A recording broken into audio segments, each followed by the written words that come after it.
Is AEW signing former WWE stars? We're going to talk about the list of stars visiting AEW as of late. Plus, a WWE star has become a free agent.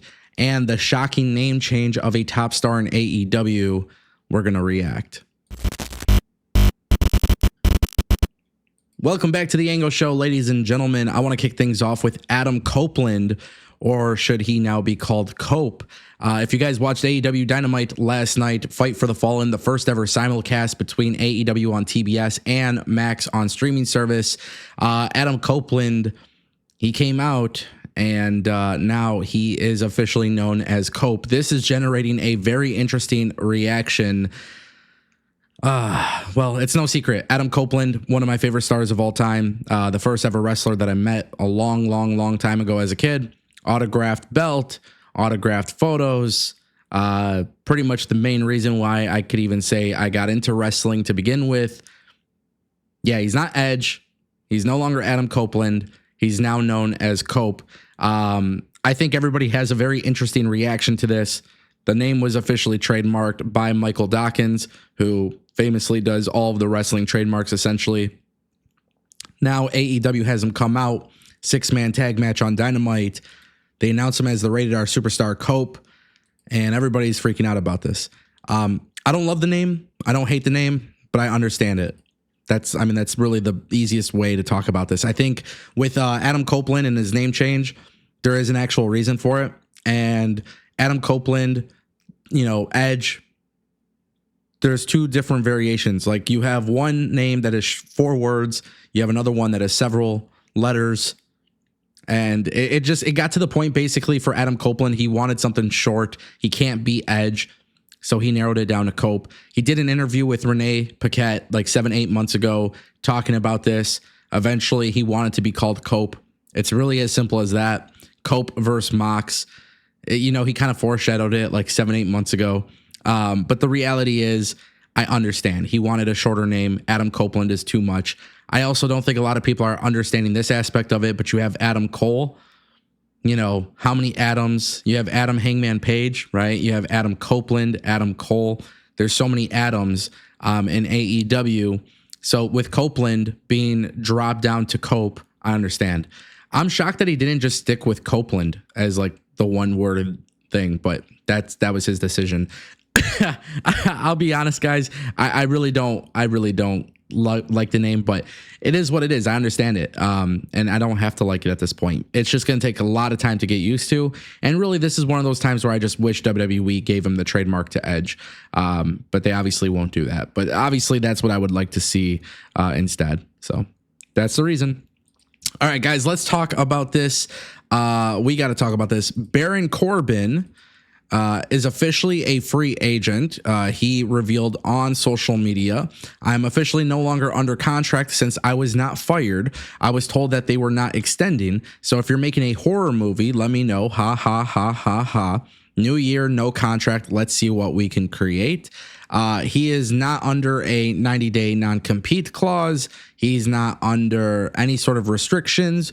Simply put, he was not re-signed by the WWE. Basically, the door is left wide open as to where he can go. What was really crazy, though, is Baron Corbin was one of the people that was reportedly backstage recently at AEW World's End. There's a lot of people who believe that Baron Corbin will actually go to AEW. I'm going to be very, very, very honest here, just extremely honest. And I think a lot of people are going to hate my opinion on this because they don't like the idea of AEW constantly signing former WWE guys. But I just want to be very clear. Baron Corbin was a hell of a talent who I feel like he did relatively well in WWE.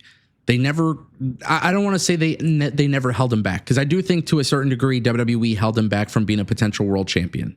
I think also at the same time too, Baron Corbin going into AEW doesn't immediately strike me as, okay, this guy is going to be a massive star. And I think that's probably the most important aspect of this, is that I think if Baron Corbin went to AEW, I do feel like they would do a relatively decent job of booking him. I think they would utilize him. I think he would actually be a really good storyteller in AEW, so he would be an asset to the company. But I don't look at Baron Corbin as somebody who goes into AEW, immediately becomes a world champion or a big time champion. If that makes sense. I don't think they'll book him bad. I just don't think he's going to be up there with Okada and Ospreay and Kenny Omega, right? Which I would eventually like to see that for him if that were the case. Now, this is where people might even hate me a little bit more, but I actually think the best destination is TNA. TNA is losing stars. TNA has some very big goals for 2025. That means TNA is going to be willing to shell out money. And I think Baron Corbin actually fits in the TNA system, where if you want him to come in as a heel, he would be a perfect heel to go against Joe Hendry. If you want him to be a babyface, there's a lot of cool stuff that you could do. And if you want, you could even reunite Baron Corbin and Steve Maclin, because a lot of people don't know that Steve Maclin used to be in WWE, used to be part of a faction with Baron Corbin. There is a lot of opportunity for him in TNA. So that's what I would personally like to see. And I think if you do want to give him an opportunity to become a world champion, I think you would see it relatively happen a lot more faster in TNA than it would be in AEW. Plus, with TNA being rumored to get a new TV deal in 2025 in the United States, this could be a really good thing for him. So it's not like he's definitely missing out.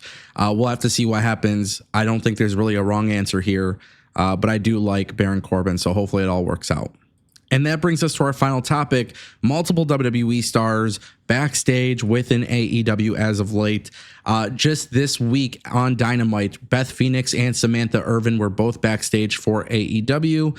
A lot of people believe that this is just because, they're obviously couples, right? Like Samantha Irvin and Ricochet, Beth Phoenix and Adam Copeland. We know that Tony Khan is not saying no to signing anybody right now. He's kind of like ready for a signing spree. Also, we know Tyler Breeze was backstage at AEW World's End. We know that, as I said earlier, Baron Corbin was backstage at AEW World's End. AEW could very well be signing more of these potential WWE stars. I do believe it's inevitable at some point we're going to see Beth Phoenix in AEW. And I've said this several times in the past year, ever since she left the WWE. I don't think you'll ever see her like full time.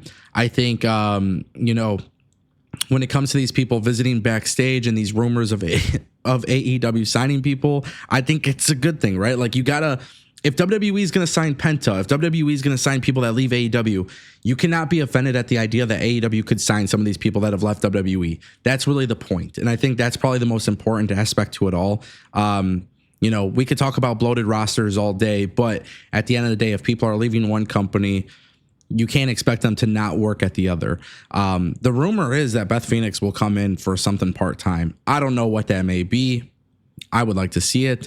As far as Samantha Irvin goes, it wouldn't be a bad idea to bring her in as a heel character with Ricochet. I mean, she wanted to be a character in WWE. They didn't allow that to happen. Ricochet's found something that's got a little bit of momentum right now. Maybe that's an opportunity. Baron Corbin, Tyler Breeze. It will be very interesting because Tyler Breeze, more, AJ Francis was just backstage, but we know he signed with TNA. So that is, Tyler Breeze could go into AEW, do some stuff with AEW games and their YouTube channel and content. And then obviously with Baron Corbin, he could go and be a wrestler. Just saying, don't be shocked if you see some more signings get revealed very, very soon. And rumor is Collision is going to start being treated a little bit more with respect. And that means you guys could see some debuts happen there as well. Ladies and gentlemen, that is the Ango Show.